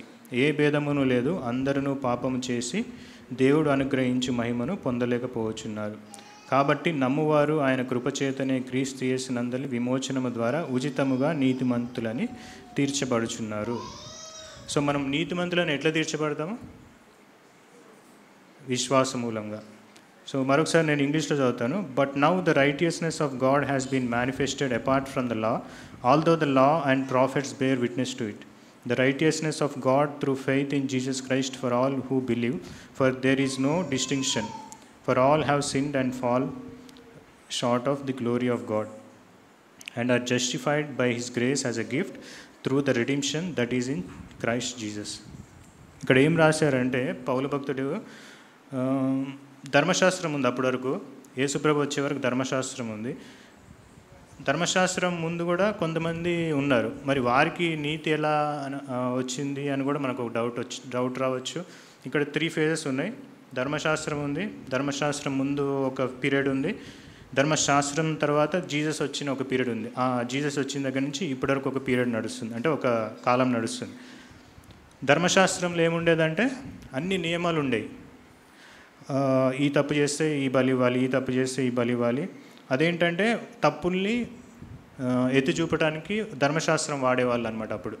కానీ దానివల్ల నీతిమంతులుగా అయ్యేవాళ్ళు అంటే అయ్యేవాళ్ళు కాదు, జస్ట్ తాత్కాలికంగా దేవుని కోపం ఆగిపోయేది. ఒక బలి ద్వారా, ఒక మేక, ఒక కోడి దూడ, ఏదో ఒక బలి ద్వారా దేవుని కోపం ఆగిపోయేది. కానీ ఆ మనిషి మాత్రం నీతిమంతుడుగా అయ్యేవాడు కాదు. సో అప్పటి నుంచి నీతిమంతులుగా అవ్వకుండా దేవుడు వాళ్ళని క్షమిస్తూ, అప్పుడు ఏంటంటే కొంచెం ఓర్చుకున్నాడు దేవుడు. అది 25-26 వచనాల్లో ఉంది, నేను మళ్ళీ అక్కడికి వచ్చినప్పుడు చెప్తాను. మరి ధర్మశాస్త్రం ముందు సంగతి, ధర్మశాస్త్రం ముందు అసలు పాపం అంటే ఏంటో కూడా తెలియదు కదా. అంటే వాళ్ళకి ఈ సూచనలు ఇవన్నీ ఏం లేవు, బైబిల్ అనేది లేదు. మరి ధర్మశాస్త్రం ముందు వాళ్ళు నీతిమంతులుగా ఎట్లా తీర్చబడ్డారంటే, ఒక అతను ఉన్నాడు, అతను కూడా నీతిమంతుడిగా తీర్చబడ్డాడు. ఎట్లా తీర్చబడ్డాడు? విశ్వాసం ద్వారా. సో అప్పుడు ఇప్పుడు ఒకటే. కానీ అప్పుడు దేవుడు అప్పుడు మనకి శరీరరూపిగా రాలేదు, తర్వాత ధర్మశాస్త్రం వచ్చింది, తర్వాత ఇప్పుడు యేసుప్రభు ద్వారా వచ్చింది. అది ఎక్కడుందో చూద్దాం ఒకసారి. రోమీలకు రాసిన పత్రిక 4:3 అధ్యాయంలో 3వ వచనంలో, 4వ అధ్యాయం 3వ వచనంలో లేఖనమేమి చెప్పుచున్నది? అబ్రహాము దేవుని నమ్మెను, అది అతనికి నీతిగా ఎంచబడెను. ఈ నీతి అనేది నమ్ముట వల్ల నీతి అనేది ఇప్పుడు కాదు, ధర్మశాస్త్రం రాకముందు ఎప్పుడైతే అబ్రహాం గారు ఉన్నారో, అబ్రహాం గారిని దేవుడు ఏర్పరచుకున్నారో, మనల్ని ఎట్లా ఉత్పత్తి అంటే ఈ లోకం పుట్టక మునుకు ఈ ఎర్త్ ఫామ్ అవ్వకముందు ఎలా మనల్ని నియమించుకున్నారో అబ్రహాంను కూడా అట్లనే పిలుచుకున్నారు. సో అబ్రహాంను కూడా నీతిమంతుడిగా దేవుడు చేశాడు. ఎలా చేశాడంటే నమ్ముట ద్వారా. అది ఎక్కడ ఉంటుందంటే ఆదికాండం 15వ అధ్యాయం 6వ వచనంలో ఉంటుంది. అతడు యెహోవాను నమ్మెను, ఆయన అది అతనికి నీతిగా ఎంచెను. ఇప్పుడంటే మనకి వాక్యాలు ఇవన్నీ ఉన్నాయి. ఆదికాండం అంటే ఆదికాండం ముందు ఏం లేదు. ఇది ఎప్పుడు జరిగింది? 15 కదా. 15వ అధ్యాయం అంటే 15వ అధ్యాయం ముందు 14 అధ్యాయాలు ఉన్నాయి. దాంట్లో సృష్టి అదంతా ఉంది. అవన్నీ ఏమీ అబ్రహాంకి తెలియదు, కానీ అబ్రహాం జస్ట్ దేవుడిని నమ్మాడు అంతే. మనకి ఇప్పుడు ఈ పాత నిబంధన ఉంది, కొత్త నిబంధన ఉంది, ఇవన్నీ ఇక్కడ వరకు వచ్చి తర్వాత జీసస్ వచ్చిన తర్వాత కూడా ఇన్ని వాక్యాలు చూసినా కానీ మనం నమ్మట్లేదు. కానీ అబ్రహాంని ఎందుకు విశ్వాసులకు తండ్రి అంటారంటే ఏమి లేనప్పుడు నమ్మాడు. యేసుప్రభు లేడు, వాక్యం లేదు, ధర్మశాస్త్రం లేడు, అసలు దేవుడు అనేవారు ఉంటారని కూడా తెలియదు ఆ కాలంలో. ఎవరు ఇష్టం వచ్చినట్టు వాళ్ళు ఉన్నారు, విగ్రహారాధన చేస్తూ ఉన్నారు అనమాట. అప్పుడే దేవుడిని నమ్మాడు అబ్రహాం. అందుకే ఆయనని విశ్వాసములకు తండ్రిగా పిలుస్తామన్నమాట. సో ఆ నీతి అప్పటి నుంచి ఉంది. తర్వాత ఇశ్రాయేల్ని దేవుడు ఏర్పరచుకున్నాడు. ఆ ధర్మశాస్త్రం ద్వారా వాళ్ళని దేవుడు సరిచేయాలని చూశాడు. కానీ ధర్మశాస్త్రం ద్వారా వాళ్ళు నీతిమంతులు కావట్లేదు. కానీ దేవుడు అప్పటికప్పుడు ఓరిమి చేత తన ఓపిక ద్వారా దేవుడు ఏంటంటే దీర్ఘశాంతుడు. అలా అని దేవుడు శిక్షించకుండా ఉండడు. దేవుడు శిక్ష అయితే వేయాలి. పాపానికి కంపల్సరీ, పాపం చేసిన వాళ్ళకి శిక్ష చేయాలి. ఎప్పుడన్నా మనకి ఎవరైనా నష్టం చేశారనుకోండి, ఎవరన్నా మన ఇల్లు తగలబెట్టేశారు, తర్వాత మనకి వాళ్ళని ఊరినే వదిలేం కదా, వాళ్ళని ఏదో ఒకటి శిక్షించాలి. లేకపోతే దానికి తగ్గిన మనము ఆ డబ్బు ఏదైతే మనం నష్టపోయామో అది మనం తీసుకుంటాం అన్నమాట. కానీ ఒకవేళ క్షమించామనుకో, ఆ నష్టం ఎవరు భరించాలి? క్షమించిన వాళ్ళే. సో దేవుడు క్షమించాడు, కానీ ఆ నష్టాన్ని ఎవరు భరిస్తారు? ఆ పాపాన్ని ఎవరు భరిస్తారు? దేవుడే భరించాలి.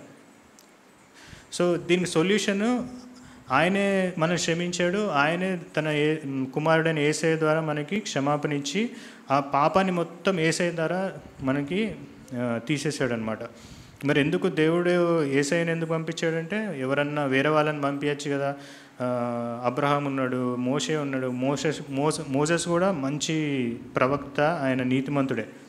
ఇశ్రాయేల్ అందరినీ నేను చంపేసి మళ్ళీ నేను అప్పుడు వాళ్ళు మోషే దేవునితో మాట్లాడటానికి పర్వతాన్ని వెళ్ళినప్పుడు కిందకు వచ్చేసరికి వీళ్ళంతా ఒక దూడని చేసుకొని, మీకు ఆ స్టోరీ తెలుసు కదా, పాపం చేస్తూ ఉంటారు.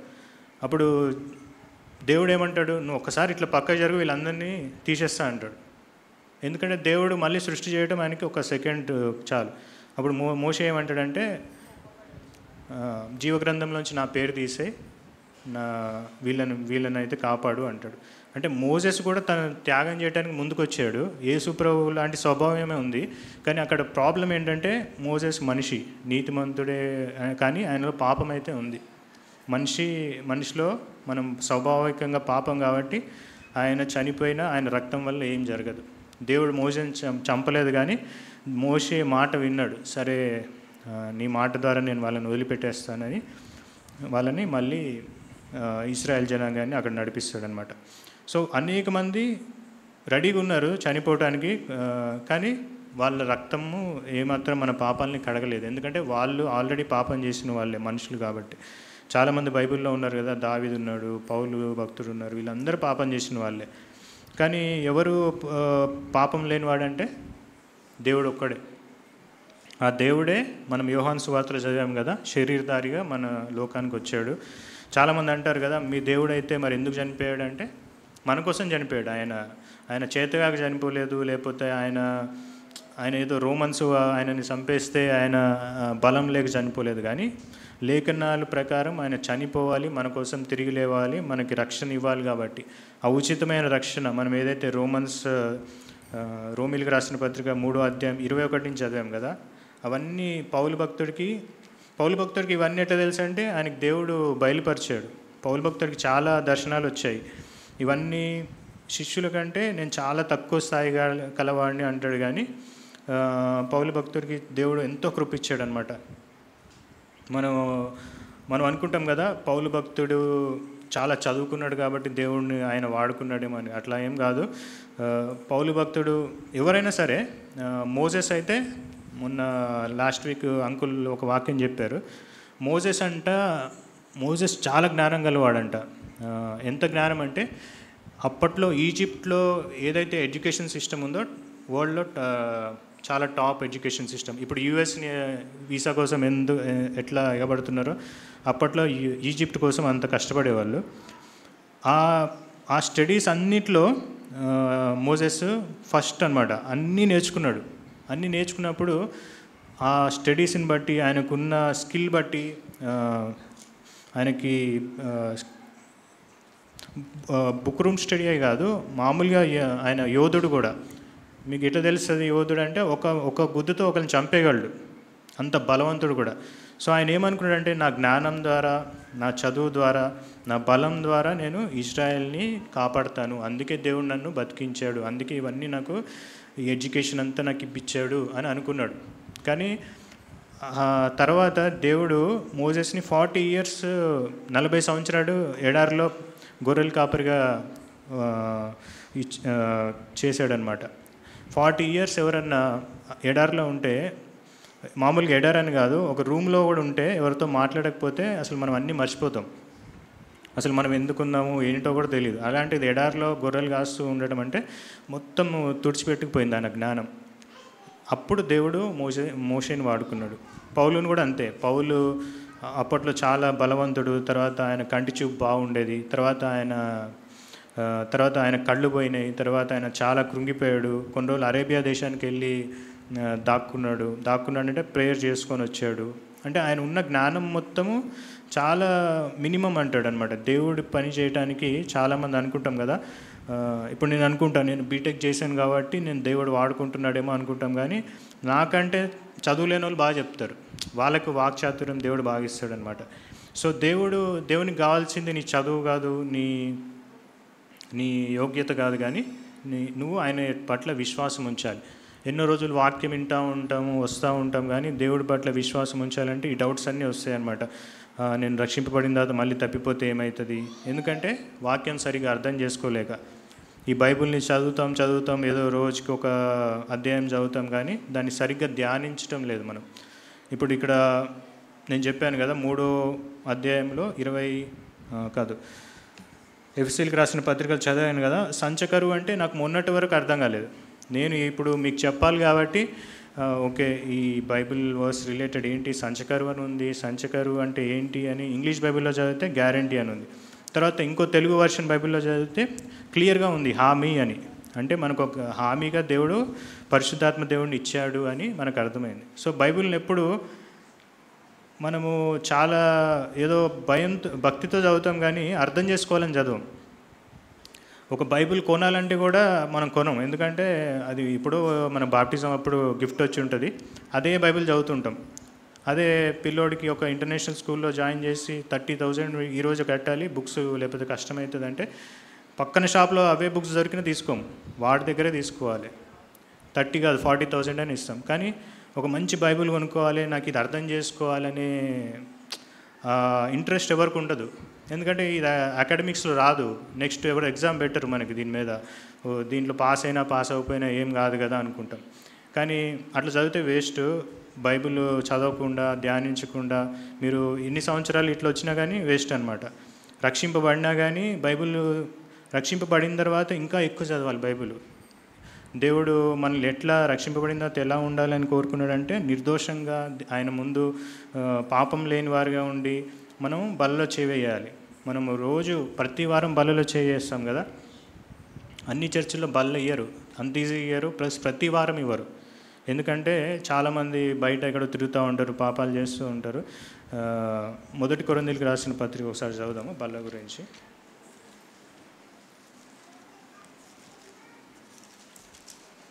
11వ అధ్యాయము 27వ వచనం చదువుదాము. 1 Corinthians 11th chapter 27th verse. కాబట్టి ఎవడు అయోగ్యముగా ప్రభువు యొక్క రొట్టెను తినునో లేక ఆయన పాత్రలోనిది త్రాగునో వాడు ప్రభువు యొక్క శరీరమును గూర్చియు రక్తమును గూర్చియు అపరాధి అగును. కాబట్టి ప్రతి మనుష్యుడు తన్ను తాను పరీక్షించుకోవలెను, అలాగూ చేసి ఆ రొట్టెను తిని ఆ పాత్రను త్రాగవలెను. మనం ఎందుకు పరీక్షించుకోవాలంటే దాని ఆన్సర్ 29వ వచనంలో ఉంటుంది. ప్రభు శరీరమని వివేచింపక తిని త్రాగువాడు తనకు శిక్షావిధి కలుగుటకే తిని త్రాగుచున్నాడు. మనం పరీక్షించకుండా తింటే ఏమవుతుందంటే మనకు శిక్షావిధి వస్తుంది. 30వ వచనంలో ఏముందంటే, ఇందువలననే మీలో అనేకులు బలహీనులను రోగులునై ఉన్నారు, చాలా మంది నిద్రించుచున్నారు. సో అంటే అన్ని రోగాలు అట్లా వస్తాయని కాదు, కానీ మ్యాక్సిమం మనం ఈ బలాన్ని సరిగ్గా పరీక్షించకుండా దాంట్లో చేయేస్తాం కాబట్టి మనకు బలహీనతలు వస్తాయి, రోగాలు వస్తాయి, చాలామంది నిద్రిస్తూ ఉంటారు. అయితే 31వ వచనంలో కొంచెం మనకు ఎంకరేజింగ్గా ఉంటుంది. మనం పరీక్షించి తీసుకుంటే ఏమవుతుంది? 31, 32. అయితే మనలను మనమే విమర్శించుకొనిన ఎడల తీర్పు పొందకపోదుము. మనము తీర్పు పొందిన ఎడల లోకముతో పాటు మనకు శిక్షావిధి కలుగకుండునట్లు ప్రభువు చేత శిక్షింపబడుచున్నాము. నేను చెప్పాను కదా, మనకి రోగం ఎందుకు వస్తుంది, ఎందుకు దేవుడు శిక్షిస్తాడంటే మనం అంతిమ తీర్పులోకి రాము. ఇక్కడే దేవుడు శిక్షిస్తాడు, మనల్ని శిక్షించి ఏదో ఒకటి చేసి మనల్ని మళ్ళీ కరెక్ట్ చేస్తాడు. లేదు నేను ఎప్పుడు మంచిగా ఆరోగ్యంగా ఉండాలి, మంచిగా ఫిట్గా ఉండాలి, దేవునిలో మంచిగా ఎదగాలి అంటే మనల్ని మనం పరీక్షించుకోవాలి. ఎట్లయినా దేవుడు నిన్ను నీతిమంతుడిగానే చేస్తాడు లాస్ట్కి. కానీ మొత్తం ఆరోగ్యం పోయిన తర్వాత నీతిమంతుడిగా అవుతావా, ముందే మంచిగా నిన్ను నువ్వు పరీక్షించుకొని కరెక్ట్గా ఉండి బలలో చేవేసి నీతిమంతుడిగా అవుతావో అది మన చేతిలో ఉంటుంది. ఎందుకంటే దేవుడు ఒకసారి మనకు గ్యారంటీ ఇచ్చేసాడు, నువ్వు రక్షింపబడు, తర్వాత నేను నీకు పరిశుద్ధాత్మని ఇస్తాను సంచకరువుగా, నువ్వు స్వాస్థ్యం పొందే వరకు నిన్ను కరెక్ట్ చేస్తా. అట్లా అని మనం ఏది చేసినా దేవుడు వదిలేస్తాడని కాదు, దేవుడు కంపల్సరీ శిక్షిస్తాడు. అది ఎక్కడ ఉందంటే 32వ వచనంలో ఉంది. 32 మనము తీర్పు పొందిన ఎడల, అంటే తీర్పు అంటే ఇక్కడ తీర్పు, దేవుడు యేసుప్రభు ద్వారా తీర్పు పొందిన ఎడల లోకంతో పాటు మనకు శిక్షావిధి కలగదు. ఇక్కడ మనం తీర్పు పొందితే లోకానికి అందరికీ ఇంకో శిక్ష ఉంటుంది. అది చాలా భయంకరమైన తీర్పు. ఆ తీర్పులోకి మనం రామన్నమాట. మనము ఏ తీర్పులోకి కూడా రాకూడదని దేవుని ఉద్దేశం. అసలు ఇక్కడ తీర్పు కూడా రావద్దు, అక్కడ తీర్పులో కూడా రావద్దు. అంటే ఇక్కడ కూడా మనం దేవుని చేత శిక్షింపబడద్దు అంటే వాక్యాన్ని సరిగ్గా అర్థం చేసుకోవాలి. చాలాసార్లు ఎందుకు మనం శిక్షింపబడతాం, మనం ఎందుకు అనారోగ్య పాలవుతామంటే దేవుని వాక్యం సరిగ్గా అర్థం చేసుకోకుండా ప్రతి వారం వచ్చేసి బలలో ఏదో నామకార్థంగా నేను బాప్టిజం తీసుకున్నాను, అప్పుడెప్పుడో 2006లో తీసుకున్నా, అప్పటి నుంచి నేను బలలో తీసుకుంటున్నానంటే కుదరదు. దేవుడు కంపల్సరీ శిక్షిస్తాడు. దానికి అంత గట్టిగా ఎట్లా చెప్తానంటే నేనే ఉదాహరణ. చాలాసార్లు నాకు బలహీనం వచ్చింది, తర్వాత మళ్ళీ నేను పరీక్షించుకున్నా. నా తల్లిదండ్రుల పట్ల కానీ, నా బంధువుల పట్ల, నా భార్య పట్ల, నా కొలీగ్స్ పట్ల నేను ఎంతగానో తప్పుగా బిహేవ్ చేశాను. తర్వాత నాకు అర్థమైంది, అవి నేను సరిగ్గా ఒప్పుకోకుండా బలలో చేవేస్తున్నాను అనమాట. వాళ్ళని క్షమించమని అడగకుండా బలలో చేవేస్తున్నా. సో అప్పుడు చేవేసినప్పుడు నేను బలహీనపడుతున్నాను. ప్లస్ మన తల్లిదండ్రుల పాపాలు బట్టి కూడా అవి కూడా మనం ఒప్పుకోవాలన్నమాట. వాళ్ళని కూడా మనం దేవునిలో వాళ్ళు లేకపోతే వారు దేవునిలోకి రావాలని ఒప్పుకోవాలి. సో ఇవన్నీ ఎందుకు చెప్తున్నా అంటే మిమ్మల్ని భయపెట్టడానికి కోసం కాదు, కానీ మీరు తీర్పులో రావద్దు అనేది నా ఉద్దేశం. నాలాగా సఫర్ అవ్వద్దు అని. ఎందుకంటే నేను చాలా సఫర్ అయినా. నా హెల్త్ మీరు చూసే ఉండొచ్చు, చాలా డిస్టర్బ్ అయిపోయింది. మళ్ళీ ఈరోజు ఇట్లా నించోని చెప్తున్నానంటే దేవుడి కృపే. ఏది మంచినీళ్ళు తాగినా కానీ వాంతి అయిపోయేది అనమాట. అంత బలహీన అయిపోయా. ఎందుకు అంటే దేవుడిని నేను దూషి ఉండొచ్చు, ఏదన్నా అని ఉండొచ్చు, లేకపోతే నా నమ్మకం తక్కువైపోయి ఉండొచ్చు, నా కోవర్కర్స్తో నేను సరిగ్గా ఉండకపోవచ్చు, నేను నాకు ఇచ్చిన పనిని నా జాబ్లో నేను లేజీగా ఉండొచ్చు. ఎందుకంటే నేను చాలా అంటే నా సంగతి నాకు తెలుసు, మా పేరెంట్స్కి తెలుసు, మా భార్యకి తెలుసు, నేను చాలా బద్ధకస్తున్నాను అనమాట. సో ఆ బద్ధకం ఉండటం కూడా పాపమే అంట. ఒకసారి నేను మొన్న ఆయన చనిపోయారు కదా, ఆయన పేరు ప్రవీణ్ కుమార్ గారు, ఆయన చెప్తూ ఉన్నారు, ఒక వాక్యం వింటున్నా. దేవుణ్ణి ఆరాధించడం అంటే మనకి ఇచ్చిన వర్క్ ప్లేస్లో కూడా కరెక్ట్గా పనిచేయటమే అంట. దొంగతనం పని దొంగలు ఉంటారు కదా, వాళ్ళని దేవుడిని మెచ్చడంట. మనం చాలా సాక్ష్యాలు చెప్తాం కదా, నేను యోగ్యత నాకు అర్హత లేకపోయినా జాబ్ ఇచ్చాడు దేవుడు, అయినా కానీ అని నువ్వు పని చేయకపోయినా దేవుడు నీకు ప్రమోషన్ ఇస్తాడని అట్లా ఉద్దేశం కాదు. నీకు అర్హత లేదు, అప్పుడు నీకు దేవుడు జాబ్ ఇచ్చాడు, ఒక ఛాన్స్ ఇచ్చాడు, కష్టపడాలి దానికోసం. దేవుడిని ఆరాధించడం అంటే నీకు ఇచ్చిన పనిని కూడా సరిగ్గా చేయడం అనమాట. క్రిస్టియన్స్ అంటే ఒకప్పుడు మంచి ఉద్దేశం ఉండేది. నేను ఇందాక ఒక సాక్ష్యం చెప్పాను కదా, మహారాష్ట్రలో డిస్ట్రిక్ట్స్ అన్నిటి మీద నన్ను హెడ్ చేశారని. అప్పుడు అనుకున్నా, ఈ సాంగ్లీ ఏంటి, నాగ్పూర్ ఏంటి, నాసిక్ ఏంటి, ఇవన్నీ ఎందుకు నాకు ఈ దేవుడు ఇవన్నీ పేర్లు అప్పుడు ఎందుకు గుర్తు చేశాడంటే, ఇప్పుడు నేను ఉన్న చర్చ్లో ఒక్కొక్కసారి అంకుల్ వేరే పరిచర్యకి నేనే వస్తానంటే అంకుల్ తీసుకెళ్తారనమాట. మొన్న సాంగ్లీ వెళ్ళాను, తర్వాత అహ్మద్నగర్ వెళ్ళాను, కోలాపూర్ వెళ్ళాను. సో ఇవన్నీ వెళ్ళినప్పుడు నాకు గుర్తొస్తున్నాయి. నేను అప్పుడు 2008లో నేను పనిచేసినప్పుడు ఇక్కడి నుంచి నాకు ప్రాజెక్ట్ లీడర్స్ రిపోర్ట్ ఇచ్చేవాళ్ళు కదా, ఇవి ఎక్కడో ఉండే అనుకునేవాడిని మహారాష్ట్రలో. కానీ దేవుడు అక్కడికి తీసుకెళ్తున్నాడు అనమాట. మొన్న వెళ్ళినప్పుడు ఒక చర్చ్కి వెళ్ళాను, అది పెద్ద చెస్ట్ హాస్పిటల్ అనమాట. ఒకప్పుడు ఇండియాలో నెంబర్ 1 చెస్ట్ హాస్పిటల్ అది, నిమోనియాకి కానీ ఒక క్రిస్టియన్ మిషనరీ వచ్చి స్థాపించాడు. ఒకప్పుడు క్రిస్టియన్ మిషనరీలు అంటే ఆ హాస్పిటల్కి వెళ్తే బతికి బయటకు వస్తారంట, అట్లుండేది. ఒకవేళ ఎవరన్నా అంటే ఆ హాస్పిటల్కి తీసుకెళ్ళటం వరకే వాళ్ళ పని. రోడ్స్ సరిగ్గా లేకపోయినా ఎట్లనో ఎడ్ల బండి మీద అట్లా తీసుకెళ్ళి మ్యాక్సిమం వాళ్ళ ప్రాబ్లం ఏంటంటే హాస్పిటల్ వరకు వెళ్ళటమే. హాస్పిటల్కి వెళ్ళిన తర్వాత ఆ మిషనరీ హాస్పిటల్కి వెళ్తే వాళ్ళు బతికి బయటకు వచ్చేవాళ్ళంట. అంటే క్రిస్టియన్స్ అంటే అట్లా పనిచేసేవాళ్ళు. వాళ్ళ కంపెనీస్ కానీ వాళ్ళు పెట్టిన మిషనరీ హాస్పిటల్స్ కానీ ఇప్పుడు చూస్తే ఆ హాస్పిటల్ చాలా బాధ అనిపించింది. హాస్పిటల్స్ అన్నీ ఎవ్వరు పట్టించుకోవట్లేదు, మిషనరీస్ వెళ్ళిపోయారు, ఇక్కడ ఉన్న వాళ్ళు వాటిని అమ్మేసుకున్నారు, చాలా ఎకరాలు చాలామంది కబ్జా చేసుకున్నారు. ఇప్పుడున్న క్రిస్టియన్స్ అన్యులు కాదు, ఆ మిషనరీ క్రిస్టియన్స్ బాగానే చేసి వెళ్ళారు. ఎవరికైతే అప్పచెప్పి వెళ్ళారో కొన్ని చర్చెస్ చాలామందికి ఈజీగా వచ్చేసినాయి. మనమంటే కష్టపడి కట్టుకున్నాం, కానీ మిషనరీస్ వెళ్తూ ఇక్కడ ఉన్న వాళ్ళకి ఇచ్చేసి వెళ్ళిపోయారనమాట, భారతీయులకి. కానీ మనం సరిగ్గా పని చేయక మనము డబ్బు వస్తుంది కదా, నెల మనకి డబ్బులు వస్తున్నాయి కదా అని చాలామంది నిర్లక్ష్యంతో పనిచేయడం వల్ల చాలామంది ఆత్మలు నశించిపోయినాయి అనమాట. ఇప్పుడున్న జనరేషన్లో క్రిస్టియానిటీ ఎందుకు ఎదగట్లేదు అంటే మనం సరిగ్గా పని చేయకపోవడం వల్ల. మనం సరిగ్గా పని చేస్తే ఆటోమేటిక్గా దేవుని దగ్గరికి వస్తారు. మన ఆఫీస్లో మనం పని చేసామనుకో, సరిగ్గా మనం బద్ధకంగా పని చేయకపోతే మన దగ్గరకు వస్తారు, వచ్చి మన హెల్ప్ తీసుకుంటారు, మన సజెషన్స్ తీసుకుంటారు. కొంతమంది అయితే నా దగ్గరకు వచ్చి ప్రేయర్ చేయమని కూడా అడుగుతారు. నేను ప్రేయర్ చేస్తా అనను, కానీ అది ఎప్పుడు నేను మారిన తర్వాత. అంతకుముందు వరకు నేను కూడా టైంపాస్ చేసేవాడిని, ఏదో అటు ఇటు చేసేవాడిని. కానీ దేవునిలో ఉన్నప్పుడు మీరు యవనస్తులుగా ఇప్పుడే ఉన్నారు కాబట్టి ఇప్పటి నుంచే మీరు దేవునిలో మంచిగా ఎదిగి పని చేస్తే దేవుడు మిమ్మల్ని ఎంతో దీవిస్తాడు. మీరు తీర్పులోకి రాకుండా ఉంటారు. ఎక్కడ తీర్పు, ఇక్కడ తీర్పు. మళ్ళీ మన టాపిక్ వచ్చేద్దాం. రోమియన్స్ లాస్ట్ 2 వచనాలు చదువుకొని ముగించుకుందాము, ఇప్పటికి చాలా సమయం అయిపోయింది. 3వ అధ్యాయము 25-26 వచనాలు చదువుకుందాం. పూర్వము చేయబడిన పాపములను దేవుడు తన ఓరిమి వలన ఉపేక్షించినందున ఆయన తన నీతిని కనుపరచవలనని క్రీస్తు యేసు రక్తమునందలి విశ్వాసము ద్వారా ఆయనను కరుణాధారముగా బయలుపరచెను. దేవుడిప్పటి కాలమందు తన నీతిని కనబరచు నిమిత్తము తాను నీతిమంతుడును యేసునందు విశ్వాసము గలవానిని నీతిమంతునిగా తీర్చువాడునై ఉండుటకు ఆయన అలాగు చేసెను.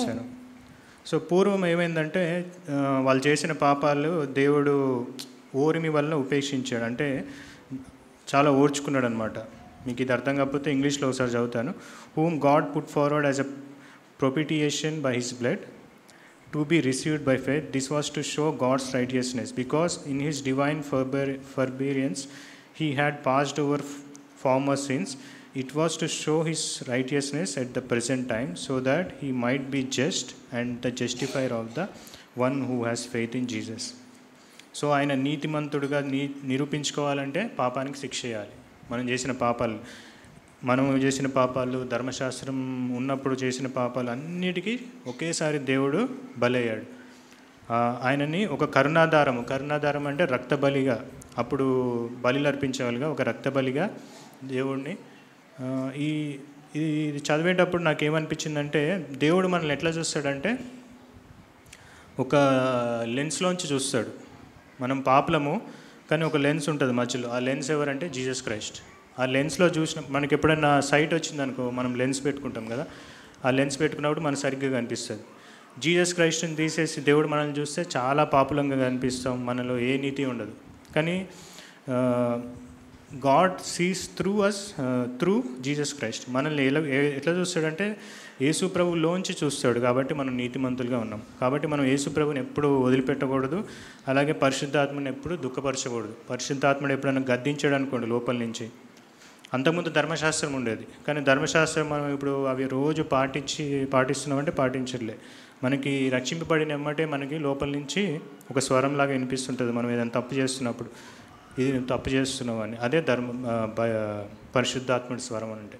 పరిశుద్ధాత్మ స్వరం అంటే మనకి సినిమాల్లో చూపించినట్టు ఏదో పెద్దగా గంభీరంగా ఏమి వినిపించదు. లోపల నుంచి చిన్నగా మనకి అనిపిస్తుంటుంది, నువ్వు తప్పు చేస్తున్నావు, వాళ్ళని తప్పుగా మాట్లాడావు, నువ్వు ఈరోజు బలలో తప్పుగా చేసావు. అప్పుడు ఎమ్మటే నువ్వు క్షమించమని అడిగి నువ్వు కడుక్కుంటే దేవుణ్ణిలో నిలబడతావు. లేదంటే మళ్ళీ తీర్పు వస్తుంది, నీకేదో మళ్ళీ జ్వరం వస్తుంది, ఏదో ఒకటి వస్తుంది. తర్వాత ఒక 10 రోజులు బెడ్ మీద ఉంటావు. బెడ్ మీద ఉన్నప్పుడు అప్పుడు నీకు బల్బు వెలుగుతుంది అనమాట. అరే నేను అప్పుడు తప్పు చేసినా కదా అని. ఎందుకంటే బెడ్ మీద చాలా ఖాళీగా ఉంటావు, ఆఫీస్ ఉండదు, ఏముండదు. అప్పుడు ఆలోచిస్తావు. ఇప్పుడేమో ఆలోచించడానికి టైం ఉండదు. సో ఇప్పుడు టైం తీసుకొని నువ్వు ఆలోచించి ఎక్కడ తప్పు చేసామో నువ్వు కొంచెం టైం తీసుకొని నిన్ను ఒప్పుకున్నావు అనుకో, నీ తప్పులు తీర్పులోకి రావు. లేకపోతే దేవుడే టైం తీసుకుంటాడు. టైం తీసుకొని నిన్ను శిక్షిస్తాడు. శిక్షించి మళ్ళీ నువ్వు ఆ ట్రాక్లోకి వచ్చేసరికల్లే నీది ఒక 4-5 years వెళ్ళిపోతాయి. సో నీ యవనకాల టైం మొత్తం వెళ్ళిపోతుంది. దేవుడు ఏమన్నాడు, యవన కాలంలోనే ఆయన కాడిని మోయమన్నాడు కదా. మన బిడ్డల గురించి మనం ప్రార్థన చేయాలి. యవనస్తులుగా ఉన్నప్పుడే వాళ్ళు దేవుని సేవ చేయాలి అని.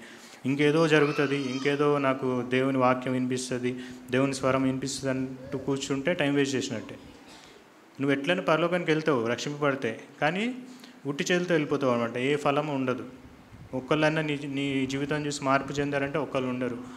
ఎవరన్నా నాకేమనిపిస్తుంది అంటే ఖాళీ చేతులతో పరలోకానికి వెళ్ళటం చాలా డేంజర్. అసలు ఎట్లా వెళ్తాం మనం? నరకానికైనా వెళ్ళొచ్చు, కానీ ఉట్టిగా అసలు ఏం చేయకుండా ఇన్ని సంవత్సరాలు, ఒక 60 సంవత్సరాలు, 70 సంవత్సరాలు, 80 సంవత్సరాలు దేవుడు ఆయుష్ ఇచ్చాడు అనుకోండి, ఏమి ఒక్క ఫలం కూడా లేకుండా అంజూరపు చెట్టు వలె మొత్తం పచ్చని ఆకులు వేసుకొని మొత్తం దేవుడు మస్తు ఆశీర్వదించేశాడు, నాకు మంచి జాబ్ ఇచ్చాడు అనుకుంటా ఒక్క ఆత్మను కూడా రక్షింపబడకుండా మనకి ఆ కౌంట్ తెలియకపోవచ్చు, మన ఎదురుగా ఆ పని జరగకపోవచ్చు, కానీ మనల్ని చూసి చాలామంది ఇన్స్పైర్ అవుతారు. అరే వీళ్ళు ఎందుకు ఇట్లున్నాడు, కొంచెం వాళ్ళు చెప్పేది విందాము, లేకపోతే చెప్పిన ఆ బైబిల్ వర్స్ చదువుదాము. ఎప్పుడో ఒకసారి వారు 10 years తర్వాత 15 years తర్వాత రక్షింపబడతారు. విత్తనం అయితే వేయాలి మనం. ఇప్పుడు ఇవాంజలిజం అనేది మారిపోయింది. రోడ్ల మీదకి వెళ్ళి అట్లా మనకి అవకాశం లేదు కదా. ఇవాంజలిజం అంటే మన ప్రవర్తన ద్వారా మనం దేవుని చూపించాలి వాళ్ళకి. మనం వర్క్ ప్లేస్లో మనం చేసే పని ద్వారా, మన బిహేవియర్ ద్వారా, మనం కోవర్కర్స్తో ఉండే విధం ద్వారా, మన సంఘ సభ్యుల్లో ఉండే విధం ద్వారా, మన మాట అవునంటే అవును, కాదంటే కాదు, ఆ విధంగా ఉండేటట్టు మనం చూసుకోవాలి. దేవుడి వాక్యం దీవించును గాక. ఆమేన్. చిన్న ప్రార్థన చేసుకుందాం. మమ్మల్ని మిక్కిలిగా ప్రేమించిన ప్రభువా, మీకు వేల స్తోత్రాలు దేవా. ఇప్పుడు నాయనా మీ వాక్యం చేత మీరు మాతో మాట్లాడిన విధానాన్ని బట్టి మీకు వేల స్తోత్రాలు. ఏ మంచితనం లేని నన్ను నైనా మీరు వాడుకున్న విధానాన్ని బట్టి మీకు వేల స్తోత్రాలు దేవా. ఇప్పుడు మీరు మాతో మాట్లాడి మీరు మా హృదయాలు తాకారని నేను నమ్ముచున్నాను దేవా. మొదటిగా మీరు నాతో మాట్లాడిన విధానాన్ని బట్టి కూడా మీకు వేల స్తోత్రాలు. నేను ఎక్కడ తప్పిపోయానో అక్కడ నేను సరి చేసుకోవడానికి నాకు సహాయం దయచేయండి. ఇంకా మీలో బలంగా వాడబట్టడానికి సహాయం దయచేయండి. ఎవరైతే ఇంకా రక్షణ నిర్లక్ష్యం చేస్తున్నారో వారు కూడా నైనా మీ రక్షణ పొందుకోవటానికినైనా మీ యందు నమ్మకం ఉంచి మీ మీద భారం వేయడానికి కూడా సహాయం దయచేయమని, మీ మీద నమ్మకం ఉంచి ముందుకు వెళ్ళటానికి కూడా సహాయం దయచేయమని ఈ కొద్ది ప్రార్థన ప్రభువైన యేసుక్రీస్తు నామములో అడిగి వేడుకుంటున్నాం తండ్రి. ఆమేన్.